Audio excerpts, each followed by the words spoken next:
and a huge warm welcome to Recap the Podcast today, and a warm welcome to my guest, Dr Josephine Marriage, here today to chat all things paediatric audiology. But first, let me tell you a little bit more about our guest. Josephine is director of CHEAR Limited, an independent centre for second opinion of hearing and amplifications in infants and children in the UK. CHEAR was set up in 2001 and is the primary independent centre for behavioural hearing assessment in the UK. Josephine has been the main tester for young children seen at CHEAR over that time. Her degree was in speech science at UCL in London and masters in audiology in 1984 at Southampton University. Her PhD was in hyperacusis in Williams syndrome at Manchester University. And she is a clinical scientist in paediatric audiology and conducts research around amplification strategies and speech testing in children. She has worked as an associate in research at the Department of Psychology in Cambridge University with Professor Brian Moore. She is an associate lecturer at Manchester University and was course director at UCL Ear Institute. Josephine continues to develop and run training courses in clinical testing. She has 3 sons and 1 grandson. What an amazing bio and lots of fantastic experience to bring to our discussion today. So a very warm welcome to Josephine today. How are you? I'm very well, thank you, Lucy. I'm delighted to be here. Thank you so much for inviting me. It's a really innovative group of talkers that you've had. That's nice. Thank you. No, I'm really excited for our discussion today because as we've just kind of heard through your bio, you're bringing such a wealth of experience and knowledge in this field. And actually, this is something that is quite close to my heart personally. I went through a kind of audio journey with my daughter through audiology and lots of different things when she was a child. We ended up coming out at the end of it with a diagnosis of auditory processing disorder, and actually it then became sensory processing challenges when she got her autism diagnosis, but that wasn't until she was 16. So we went from the age of 5 of failing hearing tests all the way up to 16 with lots of different experiences, diagnosis. She had a hearing aid for a period of time, grommets, lots and lots of different consultants in lots and lots of different places. So this topic is so interesting to me and on a personal level as well. So I'm really excited to hear all about your expertise in this. But just to start us off, could you tell us a little bit about your journey into paediatric audiology and what led you to set up CHEAR? My first training, as you said, was as in speech and language therapy and speech science, and then the master's in audiology at Southampton. And then my first job was at Great Ormond Street. So I just happened to sort of slip into a paediatric area. And then over time, I went to Addenbrooke's, where I was the paediatric lead for paediatric audiology there. And then in just before 2000, I had a colleague who had been trained in Canada in auditory verbal therapy. And she was seeing children in the UK with hearing aids and hearing loss. And she felt it was really important to have an independent centre where parents could go to just check how their children were hearing speech through their technology, whether hearing aids or cochlear implants. And she encouraged me, I was reluctant at first, to set up an independent centre, not with the aim of taking children out from under the NHS, which is absolutely key to hearing loss management, but aiming to work beside paediatric audiology centres in the NHS and to give parents that independent advice and help them to move forward from where they are at the time. And I think your example it shows it can be a very convoluted journey. Yeah, absolutely. And I wish I'd have known about this back then. I think it would have been great to have had the additional support throughout that journey because, my daughter's experience of going through it, I remember having many conversations with her, and she felt like she wasn't being believed when she said that she couldn't hear, because it got to the point where her tests were showing that her ears were responding, but she just wasn't hearing anything and she wasn't processing it, which we later came to realize that it was definitely a processing challenge rather than an actual hearing challenge, because her ears were showing a response when she was having the test. But as well as me as a parent navigating it, not knowing where to turn, what my options were, and we were very much passed between lots of different professionals, so that whole thing of having to explain everything from the beginning. And I think we were kind of told that it could be glue ear quite early on, so we didn't really have any options until she got to, I think it was above the age of 9, because they didn't want to write off glue ear until she'd got above a certain age. So it was challenging. It was a really challenging process for the both of us. So I think it's great to hear that there is this potential option of support for people alongside that journey, to kind of navigate it. It's a great illustration of how complex the interaction between hearing and listening and attention and learning is. It is very complicated and very hard for families, including the children, to maintain their self-belief over that period. Yeah, absolutely. And I remember we had a period of time where she was working with a professional, and they were giving her sentences and she was having to repeat the sentence back to them. And me as a parent sitting in that room listening to her repeat back a different sentence, because that was what she had heard as well, because there were certain sounds that she wasn't picking up and processing properly. And we still joke about it now, like she's going to be 20 this year, so we're completely out the other side, and we still think back to those appointments, and we've got a few of the sentences that she said that just had us in fits of laughter, because she was saying them with a confused look on her face, like, this can't be what you've just said to me. And it wasn't, but it was really kind of key in us understanding that she was hearing sounds, but the sounds weren't sounding the same. I mean, as you say, it's so complex, and I did not realize this until we went through that process ourselves and really kind of looked into it, about how complex hearing is. And as you say, it's not just hearing, it's listening and it's processing, and so many different things. Your work must be fascinating. There must be so many different facets linked to what you're doing. What keeps this work important to you? You've been working in this field for a long time. What keeps it kind of current and important and exciting as a topic for you?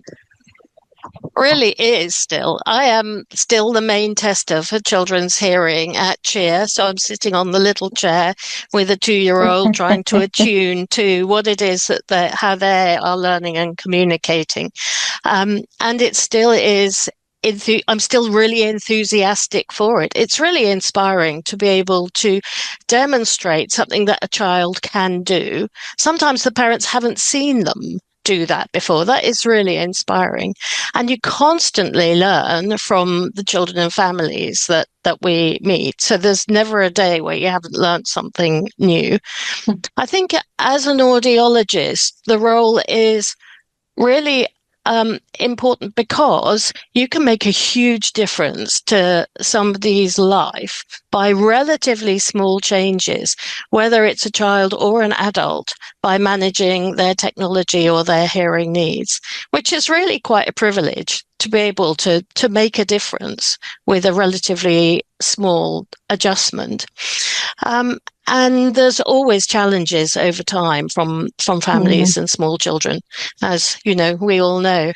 And I do love the side of training that you mentioned in your kind intro, of training the next generation of audiologists at Manchester and UCL, and indeed China and Lebanon, as it happens. Wow. So it is very lovely to be able to contribute in that way. Yeah. And I think we'll probably come onto this more later, but I guess the landscape is just changing so rapidly. New research is coming out, new technology is coming out. We're having different experiences. Like I was looking at one of your recent papers around screen time and the effects through COVID and things like that. So it's one of those landscapes that is constantly changing. So I guess an element of that keeps it fresh and new and exciting, because you're continually learning and developing as an individual, as well as sharing your expertise in it. Yeah, that's all absolutely true. There Yeah. are small rewards every day. Oh, I love that. I love that. And that's why I think it's so wonderful when you find a role that you can do that is actually encompassing your passion and your interest, because that keeps it fresh and keeps you continually growing and developing and building a career. It stops being a job and ends up being a career and a pathway that you enjoy going on. So that's really wonderful to hear. So, for any parents listening, what does a behavioural hearing assessment involve? Like, how does it differ from kind of a routine hearing check that a child might get? Well, with young children, we are between the developmental ages of, say, 6 months to about 2 or 2.5. We're mostly using visual reinforcement audiometry. And that is where you teach the child to associate a sound, usually a simple sound, wah, wah, wah, wah, wah, wah, wah, something like that, with a toy, an interesting toy in a box. And you play the sound and the toy together, draw the child's attention to it, let them have a look at it, and then turn both of them off. And what you're aiming to do is to teach them, when they hear the sound, they'll also see the toy. So Right. once you've established that, and that you can usually do that within just 2 or 3 presentations, then you can present the sound and they will head turn to look for the reward, which is at the side. So you can see the head turn. There's obviously Right. subtleties of how you engage with them on the table. You don't want to have things which are too interesting, but there's got to be interesting enough that they're not just randomly looking to see if the toy box has lit up. But this is visual reinforcement audiometry, and it's basically, if they can do that, you can then put the sound to each ear separately, and you may be able to do it with bone conduction where it goes directly to the cochlea, and thereby you can define the hearing levels in each ear. And for the child, it's fun. They love it. We all love it, actually. It feels like a game. They don't feel like they're being tested. And it's the way of behaviorally testing children, which is used everywhere. But there are subtleties to it that mean that it's you can get more or sometimes fewer responses than you might expect. The routine testing, that the most important part of the routine tests done in the UK are the newborn hearing screen. That is a universal test now. It was based on an invention, if you like, of a scientist, David Kemp, in London, who thought, well, if the cochlea is processing a sound, that you must be able to record some sort of response from the cochlea that shows that it's working.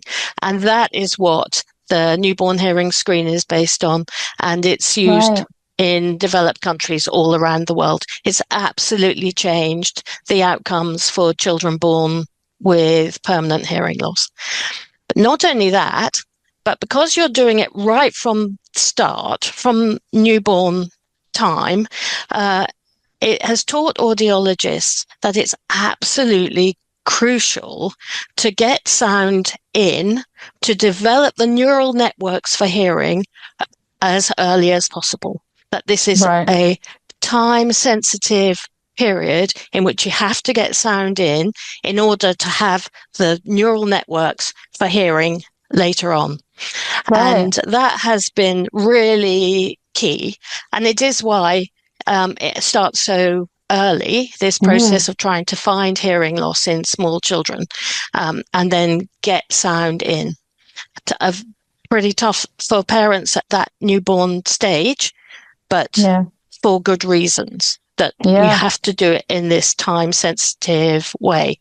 So audiologists have become aware that you have to work in these very early stages to stimulate sound into the neural networks of the brain in order for the networks to be there to carry sound later, which is why you can't leave it and say, well, let's wait till later.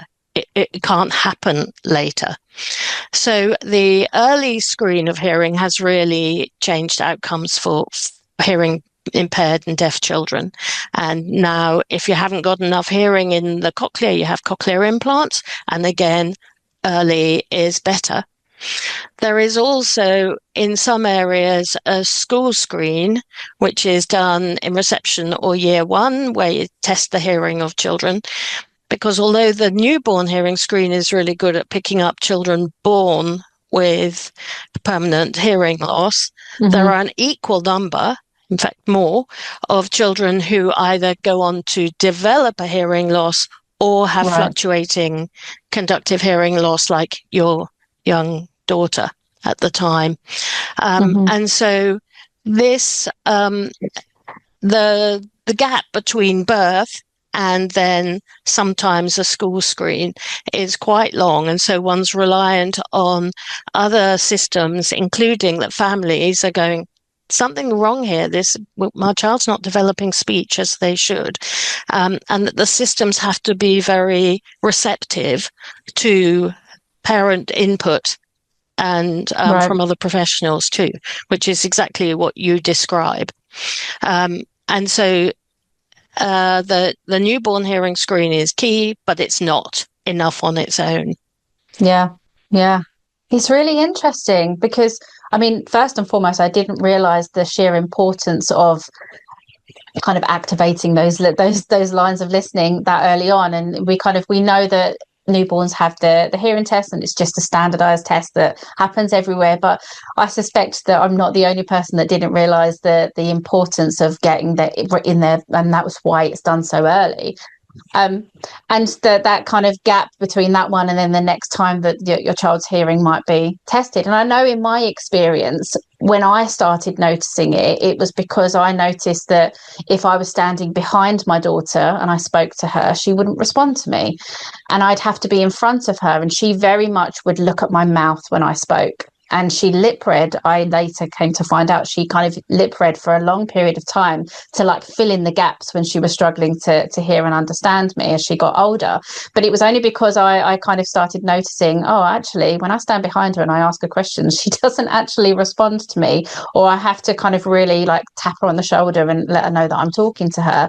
And that kind of really fit in later on when we realized and we understood that it was a processing thing. And like even now in busy environments, she can't hear, she can't discern the different noises in the sound. She can hear sound, but she can't pinpoint what's someone speaking to her, what's background noise, what's that noise over there, and she will get very easily distracted. So it all kind of fits in. But as a parent and a first-time parent back then as well, I didn't understand this. And when she then went on to have her first hearing test, that was the next kind of scheduled one, she failed it.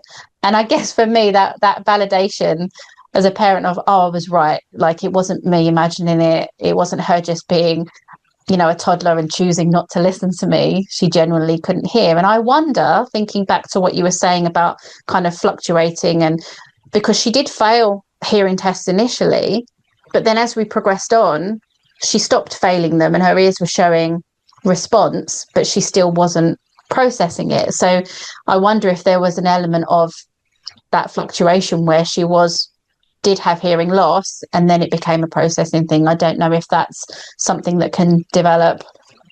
That's exactly right. That's a really very neat example of if the hearing is fluctuating in early life, you don't get the same chance for developing binaural information of being able to know where sounds come, for example. Sometimes we see it as sensitivity to certain levels of sound, for example.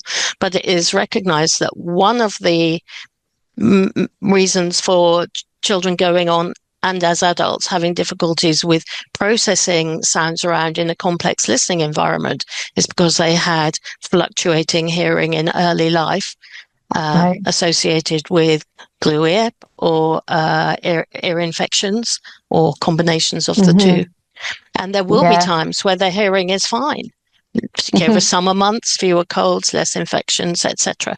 And if you're seeing at those times, you go, well, hearing's fine. There's no problem here, but it actually doesn't pick up the picture over time and the importance of having consistent access to sound to develop complex listening skills. Yeah, and I guess that's probably why, like, she was feeling like she wasn't being believed, because we were going to the appointments and they were saying, but your hearing's fine, like there's no issues here. And it took us a long time to kind of, I guess what you're saying, have that bigger picture over time. And when we were kind of consistently seeing the same team and they were noticing the fluctuations, whereas when we were kind of here, there and everywhere between different teams, they were just taking at face value what we were presenting on that day, and that wasn't consistent. And it's a real emotional roller coaster, isn't it, for parents, families, children? It's really hard. Why can hearing difficulties sometimes be missed or misunderstood with babies and young children?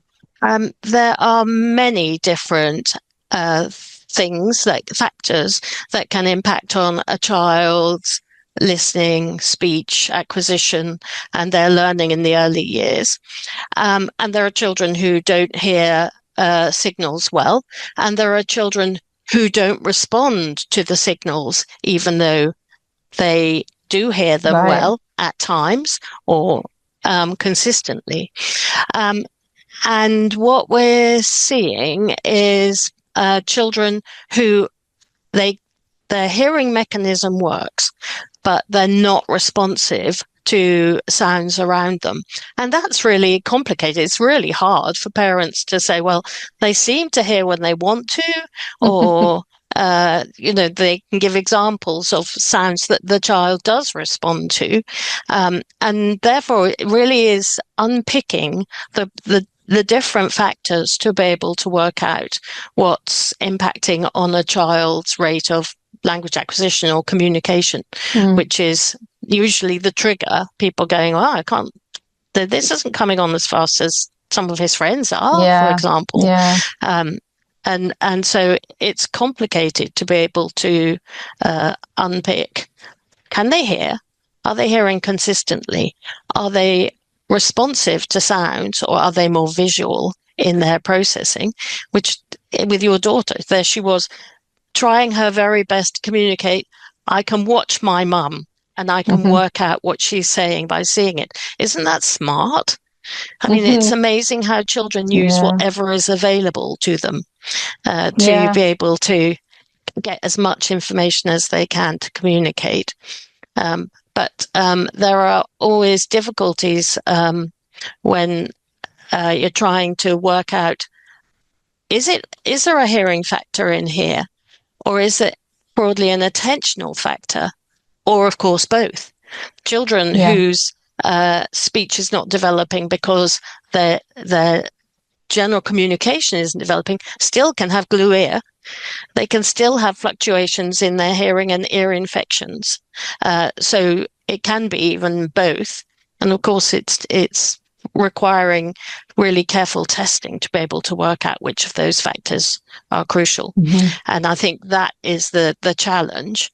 But in an audiology appointment, one would be able to also look at the non-verbal communication that a child is showing. So they may not have any speech, and the parents may say they don't seem to recognize their name. They're not responsive to speech. So the audiology appointment is not just to assess are they hearing, but actually to look at the general communication of the child. And, for example, how settled are they in a new situation? Are they very distressed? Are they upset and crying? One's able to look at the whole picture rather than focusing solely on, well, can we see if the child's hearing? So it is about looking at attuning to the whole of the child's and family report. It's fascinating. Like, this is such an important conversation, because I think people don't understand the sheer complexity that is entailed with children's hearing. And like you're saying, it's not just about what they're hearing, but you're looking at all of these other things as well. And it's so interesting. What are some of the signs that might suggest that a child's hearing needs further investigation? Even in some cases, potentially they may have passed previous checks. Are there other signs to look for that could indicate that it might just need to be looked at again? Yeah. The usual trigger for the parents going to the GP and saying they're not talking as much as some of their friends, that it's about the speech usually and behavior, as you correctly point out. And so they'll go to the GP, and the GP will very typically say, we need to get the hearing checked. But there are long waiting delays at the moment, which have been compounded by COVID, etc. And so that it's very difficult sometimes to get a hearing check, and often a further appointment, for example, for speech and language communication assessment, isn't done until the hearing check has been done. So you can get this system where the whole thing is snarled up by a waiting time, and in general it's better to be able to do things in parallel rather than in a sequential way, where then a waiting time can be really detrimental to the child. We have seen over the past, say, 5 years, an increase in the number of children who don't respond to the simple sounds, the sort of whoa, whoa, whoa, whoa, whoa, that I was describing with visual reinforcement audiometry. But those children often do respond to a familiar tune or music. And so if we would ask the parents, do they like music? Oh, yes. So they sort of bop around when there's music, or they'll come running when they hear it. And then you say, well, is there a favorite tune? Because if they don't respond to the simple sounds, we can then assess hearing using whatever the tune is, Baby Shark, Peppa Pig, whatever it is, and it's been filtered into specific frequency bands. And then it's possible to see not only, yes, they can hear it, but they also can turn to the correct side that you're presenting it from, which it's not a perfect test of hearing in each ear, but it gives an indication that the hearing is similar in both ears. So this group of children who are not responsive to the simple sounds, we started to see an increase in the proportion of children. This is kind of under threes, who are very difficult to elicit hearing responses from, in about 2019. But 2020 and onwards, there was a really big increase in the number of children not responsive to simple sounds. And this was being reported by our other colleagues in the NHS, who were reporting the same thing, of these children very difficult to get responses from. And so we started to think, what is happening here? What are the factors that are contributing to this change in responsiveness in young children? So we put together a questionnaire and asked all the families who were coming with a child of 3 or under for their first appointment here at CHEAR. And we asked, what's your child's favourite tune and how do they listen to it? And also, how often were you able to go out with your child and meet up with other families or other children in the first year of life and the second year of life? And then we asked, how many words did your child have at a year? And how many at 2 years? And also, how easy was it to settle your child when they were distressed in the first year of life? And finally, how many hours of screen time did your child have on average in a day over the first year of life and over the second year of life? And we took all of those questionnaires and we divided them into two groups. Those children who had to be tested using music to elicit a response, and those children who were responsive to simple sounds. And so we compared across these different questions to see what the contributing factors might be. So there was no difference in the amount of time they'd been able to go out and meet other children in the two groups. There was a difference there wasn't much difference between the number of words between the two groups at a year, because quite a few of the children who subsequently lost speech had some words at a year. Oh, really? But there was a big difference by 2 years of age between those children who were responsive and those who were not. Then how much was there a difference between the two groups in screen time? And the children who were not responsive had significantly more screen time in the first and second years of life than the children who were responsive. So that was really an important finding. And that has been published in the International Journal of Audiology. So that is information that is out there. But it does show that there's a change in the sort of response profiles of young children, which seems to have come in over the last 5 or 6 years. And it does mean that testing is more challenging, and we have to be more creative in how we work out, is there a hearing issue here or is there not? And all the children who were in that study had normal hearing. That none of them had reduced hearing, but some of them had very underdeveloped listening skills.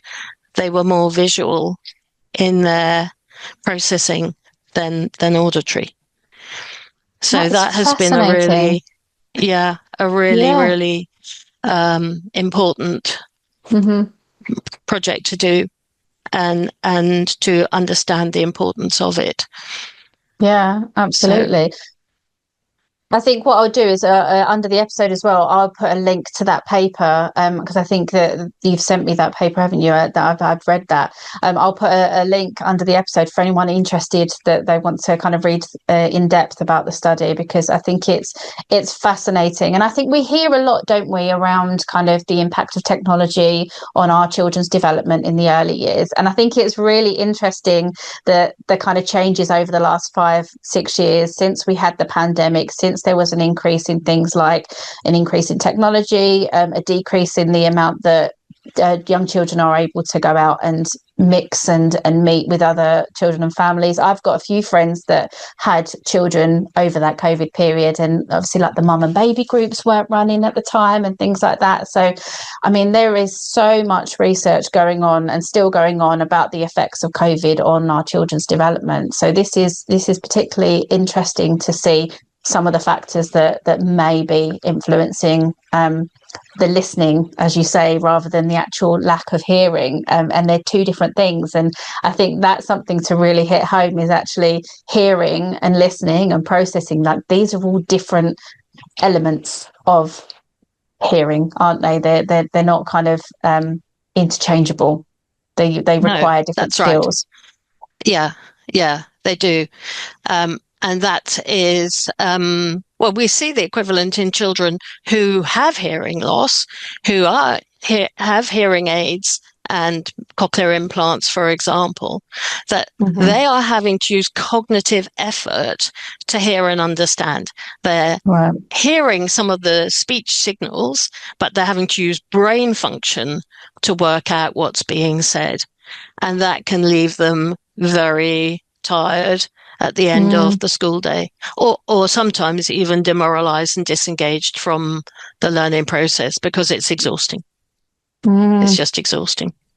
And I for think them. because we can't see it, can we? We can't see their little brains working so hard to decode and deconstruct and process and understand the sounds that are going in. And I think we take it for granted sometimes, don't we? The how exhausted they can get at the end of the day in the early years because of how much their body is doing. I mean, that's just one aspect, of what their bodies are doing. They're growing all over. Child development happens from head to toe, so their little bodies are working so hard. How can hearing differences affect speech, language, learning behavior in these early years? Like, why is it that something that you can hear can have such a profound effect on things like your speech and development? Yeah. Well, part of it goes back to what we talked about earlier of this process of growing a neural network. And Right. within that, it's auditory stimulation coming in that then causes the dendrites to make circuits. And within that, there's a normal process whereby pruning happens. So the neural networks which are not being used greatly are then drawn back and closed down. Right. So the system becomes very sensitized to the environment that they're in. So you grow around your sensory environment, and it's the same for vision and taste and smell, etc. Okay. And so you first of all need your neural network in place, and we need stimulation of it with the correct sounds. So if it turns out that a child, for example, was not able to hear high frequencies, the point at which you think, okay, they can't hear s and sh and f. So they don't really have a way of being able to recognize. Then you can put hearing aids on, but it's always going to be harder for them to utilize that information because it wasn't there from the get-go. Right. And I think we can see the same sort of things in terms of children's experience of the world. And it comes through on all the sensory networks. And so that they then can become, like your young'un, focused on, okay, I'll watch because I can see what mum is saying. I can watch the lip patterns and integrate that. So they find all sorts of ways of being able to enhance or assimilate different types of information. And so a really small deficit in a sensory area can cause blooming of other skills. And that's why you can end up with a strength in one area compared to other children around, or a deficit, of course. Yeah, and that's interesting with like the different kind of frequencies that you say as well, because that was definitely something that was picked up with my daughter. There were certain on the graph that we get, I can see the picture behind you looks very similar to the test graphs that we got. And there were just a few sounds of where she would drop out of the normal range and a few sounds where she would be in the normal range. And so it was just identifying. And I guess when you gave those examples of like the sounds, I guess that's pitching at different levels. So that would impact a child's ability to be able to then develop their speech, because if they're not hearing those sounds correctly, and I guess that's why there are particular letters of the alphabet or sounds, phonics, that where they're quite similar, that's where you get the confusion of them pronouncing the F's or the S's and getting them confused, and the D's and the B's and things like that, because of the similarities, and I guess the frequencies are so close that it's hard to decipher between them. When you pick it apart, Exactly right. it's so interesting. It's because you don't understand this unless you're kind of involved in it. And I guess because I've been as a parent through some of this process, like it's really just making sense. But there will be people listening that haven't been through this process, and I've no doubt will equally find it fascinating, because it's not something that you generally come across unless you are experiencing it. That's the lovely thing about seeing children at 2 and 3, that you're able to kind of get insight into what are they doing, how are they coping with this situation that they're in, what strategies are they using. It's very interesting to see. Mm. And I think one of the things that we do a lot at home that was something we introduced when she was well, not very young because she was reading, but it's the subtitles on the television. So we have Yeah. subtitles on to kind of help. And I definitely find now that if I don't have the subtitles on the television, sometimes I really feel like I struggle to hear what the television is saying. And so my question around this is because have been some people that have kind of said it's because you're using subtitles, you get lazy. And so then you find that you need them more than you needed them before. And I guess this goes back to what you were saying about kind of the use it or lose it and the pruning of it. Is that a thing? Like, because we're using subtitles more frequently, have we become lazy to using our ears to hear it? I think that because communication is so fundamental that mostly one is motivated to use whatever you can. But there Mm-hmm. is some evidence that, for example, noise cancelling headphones, they work incredibly well. They do reduce the sound of the tube or whatever it is, Yeah. really a lot. And so maybe then we don't have to rely so much on our own mechanisms, which have not just how can I carry the vibrations in the air through to my brain, but actually it has suppression from the Mm-hmm. brain coming down saying, actually, I need you to listen to this. So suppress that. So this efferent system, it's much more nuanced than we used to believe. There Mm-hmm. is so much more going on in terms of, okay, well, if you've got the text written up on the screen, why do you need to hear the difference Yeah. between shh? You've got it there in front of you. And the human brain's very dynamic, isn't it? So Yeah. we don't know at the moment, but as you correctly say, lots of people are looking at Mm-hmm. that. How do we give extra information, and does it then detract from Mm-hmm. core skills? I don't think we know yet. It's the brilliant thing about research. It's continually developing. There's always new studies and challenging us to rethink things and look at things from a different perspective, which I love.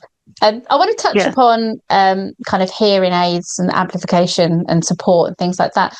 What, in your experience, what do parents most commonly worry about around things like that? Yeah. So most children with permanent hearing loss will have hearing aids fitted. So the screening is at birth, and then there's extra testing, obviously, to work out, okay, they didn't pass the screen. What's happening here? What are the exact Yeah. hearing levels? So the numbers are 1, 3, 6, meaning the screen has to be finished by 1 month of age.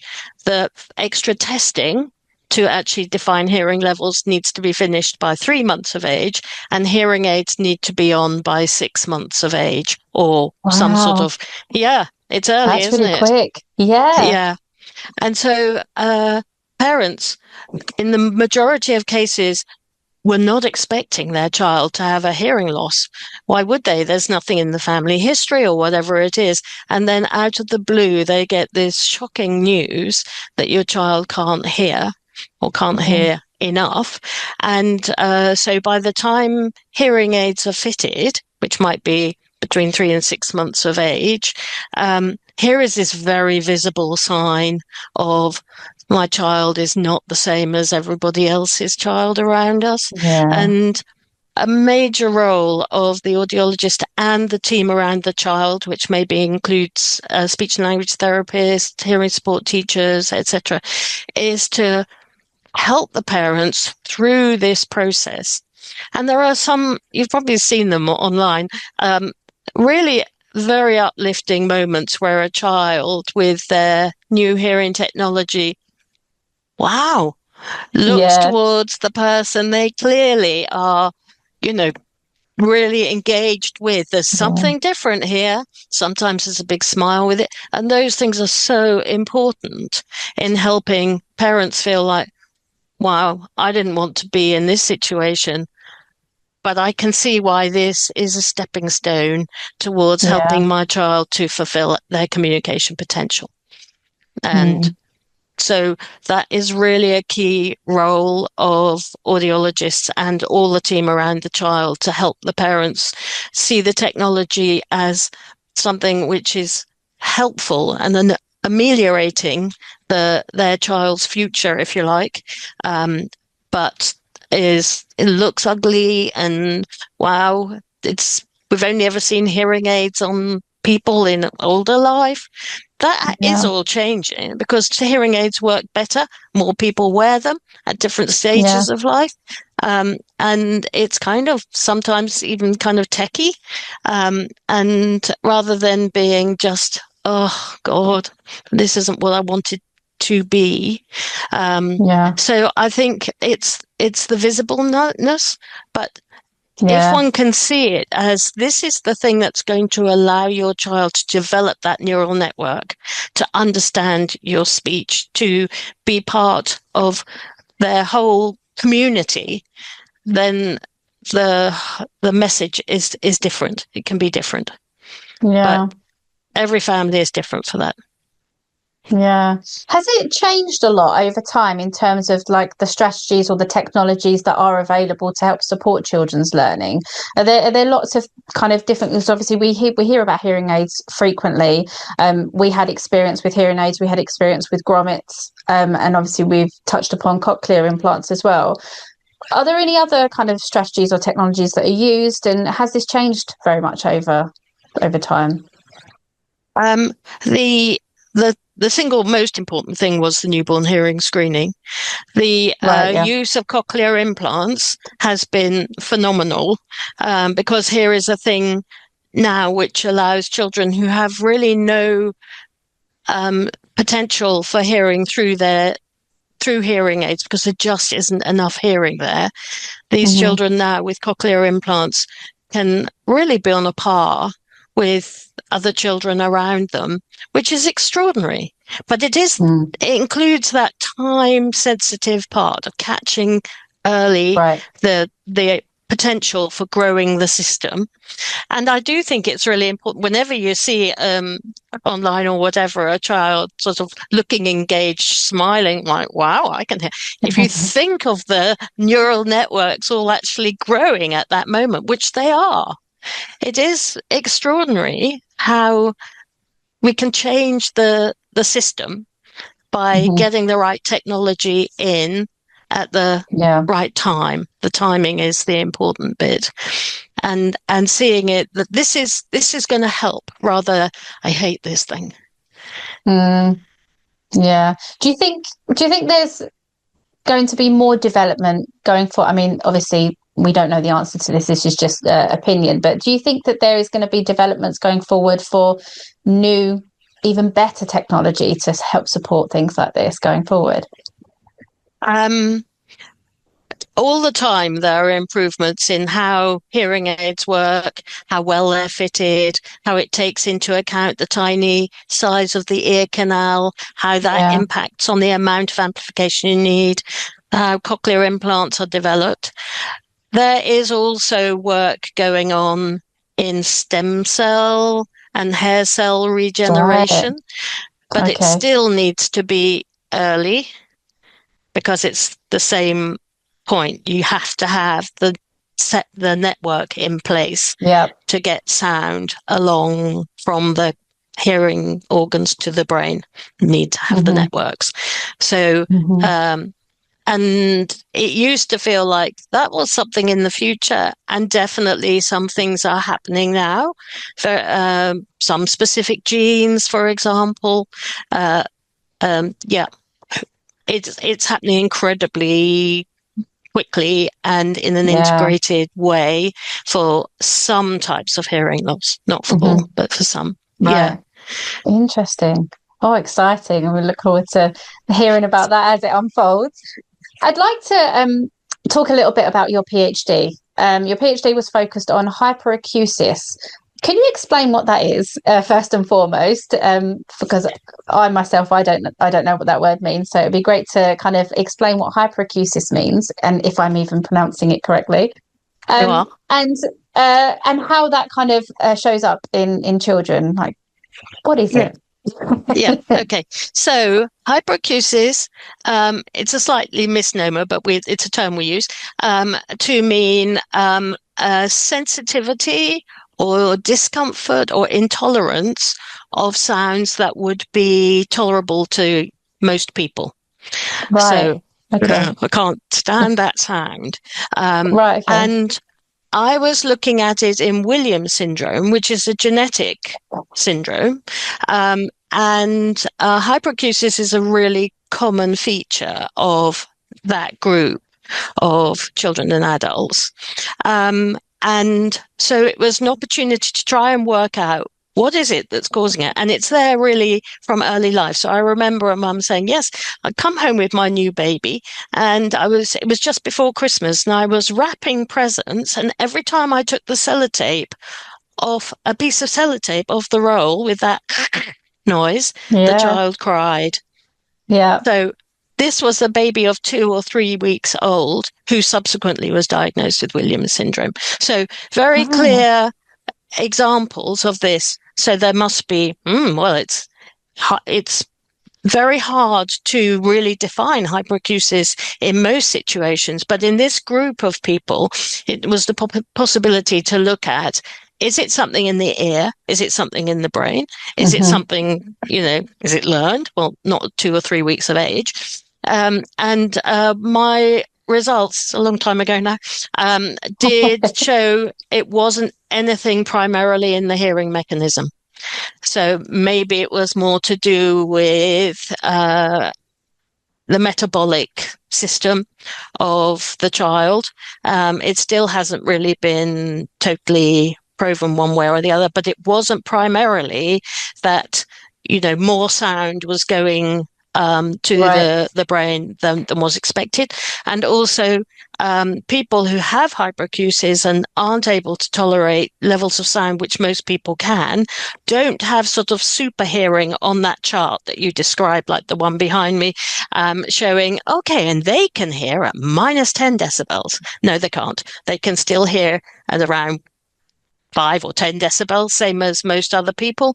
They just can't tolerate the increase in loudness that we all have. Right. Theirs Okay. becomes uncomfortably loud really quickly. Okay. So, and If also it tends to be very specific sounds that yeah. cause the aversion or discomfort that they show. Mm-hmm. So the group Okay. that we now see this in a lot are Mm. children with autistic spectrum disorder, Right. who show this enhanced sensitivity to certain sounds. Loads of kids hate hand dryers. That's kind of, particularly as it's usually in a loo in a public place. It's very reverberant and the child, ugh. So there is some normal sensitivity, but hyperacusis means it actually is stopping you doing some things which otherwise you would choose to do. So it's Mm-hmm. impacting. So Right. what we can see for children with social and communication delays is that some of them are, I can't tolerate that sound, or this Yeah. classroom is too loud. Mm-hmm. Others aren't responding at all to sounds which should be very audible. So we're seeing a whole range of different processing profiles, Yeah. which go from hyper extreme to low sensory sensitivity and Mm-hmm. everything in between. But that is much more common to see this range of different profiles in children with autistic spectrum disorder and social Okay. communication delays. Yeah. So it continues to be a symptom that is of great interest, and we would like to understand it more. And it Mm-hmm. probably comes within the interaction with sensory occupational therapists, for example, who may be Right. looking at, well, this child seems to have a sensitivity to taste or smell or tactile. and they have a sensitivity to sound. So it may come into a sort of range of sensory systems, whereby you have this difficulty in tolerating or lack of response to. Yeah, that's interesting. So again, drawing on my own experience with my daughter, so she initially was diagnosed auditory processing, APD, and then when she was diagnosed with autism, they diagnosed it as sensory processing, because there's definitely a range of different processing different senses that she struggles with.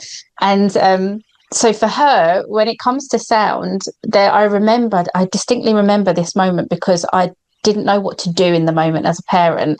And she really struggled with our dog's bark at one point. Obviously, when our dog got distressed, the bark went a lot more high pitched. So when the dog, when we had like workmen in the house and the dog was very, very distressed that there were workmen in the house, she's very protective. And that particular bark really hurt my daughter's ears, and she would be on the floor holding her ears, crying, and couldn't do anything when this particular bark happened. And it was so strange for me as a parent to witness, because I couldn't understand why the normal barking that the dog didn't have that effect on her, but this particular bark that the dog did when there were people in the house that the dog didn't like, it floored her, like literally floored her on the floor holding her ears, and she couldn't describe the kind of pain that she was in. And I remember her just holding her ears like this. She also has sensitivities around food. There are certain food types of textures and things like that she doesn't like touch. She's very sensitive to particular types of touch. Like I could walk past her in the kitchen, and if my arm brushes against her arm, I may as well have just kind of punched her in the arm. The way that she reacts to it, she you know, she can't cope with that. I'm autistic myself. I'm the opposite. I like firm touch. I'm very tactile. I love lots of different types of foods and things like that. So we're very opposite in our sensitivities in that sense. So I guess that kind of demonstrates what you're saying, whether it could be like hyper or hypo, you know, up or down on the scale. But it's interesting that when you kind of hear that it isn't just in hearing, it can be the whole range of sensitivities as well, which makes it incredibly difficult in school for teachers and that to create the right environment, when you could potentially have a classroom where you have half the children, you know, super sensitive and hypersensitive to it, and the other half not having that sensitivity to the stimuli at all. And I guess, you know, why is it important for schools to acknowledge that this could be an overwhelm in their classroom? And is there anything that they can do to try and support that? Well, the single most important thing, whether it's a child with hearing loss and hearing aids, for example, or a child with sensory sensitivities, is to try and reduce the ambient sound levels, etc. It just is so important to try and get a good listening environment. And some children will just be much better in small group work, in small settings, rather than the main classroom. And, you know, lunchtime and break times are going to be very challenging for those situations, and will be very hard for children to be able to separate one person's speech from everybody else. So what should be a social setting for downtime is actually uncomfortable. And you make a very important point that actually I think I didn't really emphasize, is that when there is a high level sensory stimulus for a child who is sensitive, it is physically painful. They are in proper pain, and adults say this too, that it's like, they say things like, it's like nerve grating. I don't know what that means, but it was a phrase that lots of hypoacusic adults used to describe something which was physically painful, rather than just, well, get used to it, or, you know, desensitize yourself. And the other thing one also sees is something called misophonia, which is where a sound generates a visceral emotional response This was going to be one of my next listening. questions. Yeah, this was going to be one of my next questions, actually, because I was going to say, is there a link between the people that, an example of this is when other people are eating around them. Yeah, We have this that is the in our commonest one. household. Yeah, we have this in our household. And we like my partner has loop earbuds to wear at dinner time because to reduce the noise of people eating. Yeah, it's weird, isn't it? Because you think, well, or even maybe the sound of a pen writing on paper, and the child can't cope with it. And you think, well, that is such a low level of signal. It must be possible to mask it, but actually, it's a visceral emotional response which can create sort of meltdown or sort of atypical fight or flight, if you like, of, aggressive or crying or running out of the room, etc. And it's very hard to therapy those. Misophonia therapy programs take a long time, and they really rely on the person who's experiencing it buying into the process. If they never do, it really is very hard to change those responses. Interesting. I think because, as you say, like it is a very physical response that happens in individuals when there are sensitivities to certain sounds and things like that. And I think that can be really hard to understand from the outside if you don't experience it yourself. But I mean, as you say, that there are opportunities for support therapy and things like that that can help to address them if that person is able to put the work in. And I guess it is similar to, well, I might be wrong here, but I assume it's similar to things like CBT, where you have to put in Definitely. to get out of, you have to be invested in wanting to try it. Yeah, definitely.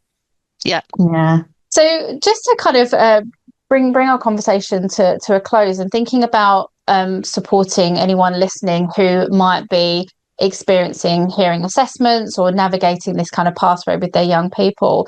And parents are always worrying about something. When you're a parent, you're always worrying about something with your child. So I wonder if there's any kind of reassurances that you could provide for families that might be navigating hearing assessments and this pathway with their young child. Parents are often genuinely confused about whether this is hearing, whether it is that the child's not really attending to the signal. And I think it's really important that when they go for a hearing assessment with their child, they observe it closely. And if they think, I'm not sure that was my child responding to the auditory signal, maybe it was a chance head turn because they were bored at that moment or whatever, that they should be able to say to the audiologist, please, can you talk me through this? Because, or show me that this is an auditory signal and not an auditory response that the child is making, and not a sort of random response that's being misinterpreted as a hearing system. So I think parents should feel empowered to be able to say, I'm not sure about this, so that their observations are included in the assessment process. And the thing that we like to do, and I think is really important, is being able to demonstrate using words, what words the child can recognize, and can they still hear it when there's no lip reading?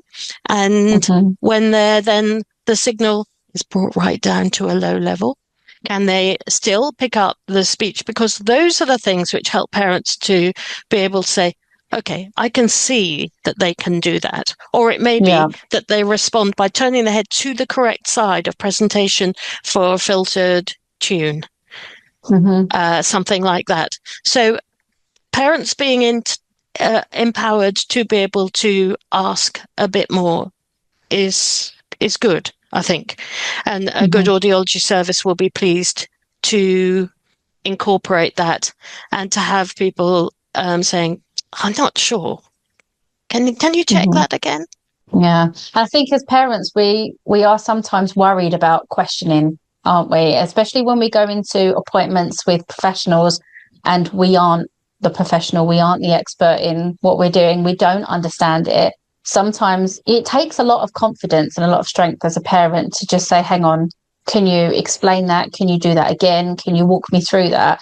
And I guess that's always going to be mixed with who you're in that room with and whether that person is receptive to that sort of relationship. I mean, we've had a very mixed experience throughout our years of different professionals.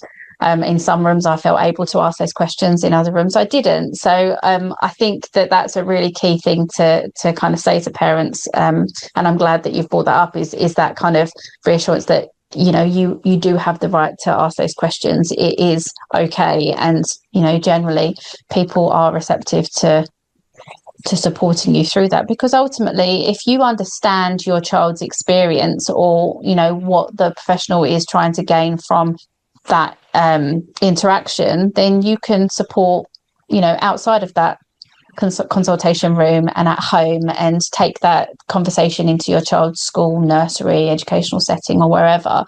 And communication is key, isn't it? And ironically, it's going to support the communication. Ironically, yes, for the child. It's true. Yeah. I do really like to be able to, at the end of any sort of test sessions, particularly with a preschool child, is say to the parents, do you agree that they could see that? Do you think we were able to see whether he could turn to the right side, etc.? So that it gives them a chance to be able to say, I don't know, I'm not sure. Or, yeah, I can see it. Yeah. So really important to be able to check in with parents that they were observing what, the audiologist, who after all is motivated by getting the right result, to get the right results, but to check in with parents because they are the expert in their child. Yeah, absolutely. Yeah, completely agree.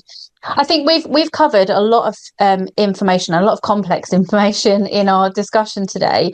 If you were to kind of pick out just one key thing, one key message that you would like our listeners to take away from our discussion today, what would you say that would be? Would be that children's hearing and listening skills are developed in the first 2 years of life. And this is a crucial time for all of us, whether there's a documented hearing loss for the child or not, to be building those listening skills. That means talking to children, reading to them, singing with them, playing with them, face to face, real time, because these skills cannot be built later on. It's absolutely core that those skills are developed at the time that the neural system is growing. And so we need to be doing serve and return vocalizations, even before children are understanding, building all of those key skills at that time. Can't do it later. And I think it's inherent upon us to do that, to demonstrate it, to help parents to do it for their small children, because they're going to grow into big children. And if we do that effectively, we may be able to reduce the numbers of these lost words children that we are seeing at the moment. Thank you so much for coming on and sharing your experience in this. If people want to find out more, do you have a website? Are you online? Can people connect with you? I'm not very good with social media. We do have a website, which is you could put it on the www.chears. Sounds like a bar, but it's got CHEARS.co.uk. And people can email me directly, and I will give you my email to do that. I'm on LinkedIn, but that's the sum of my social media. I'm afraid. No, not at all. Thank you so much. I'll put the links all below for how people can get into contact and find out more information. It's absolutely fascinating, the work that you do, and so crucial. And I've learned so much in this hour talking to you that I didn't already know. And being a parent that has experienced this pathway as well, it just goes to show just how complex and how much information that there is to know about a topic like this. So I'm really pleased that we've been able to have this conversation today, and I'm sure there will be opportunities going forward to have you back on to talk about other things and to go in deeper as well, because I think it's really important that our parents are supported to know and understand things like this. So thank you so much for coming on and sharing with us today. It's been a great pleasure. I really loved it, and it's very inspiring to talk to you. Oh, thank you.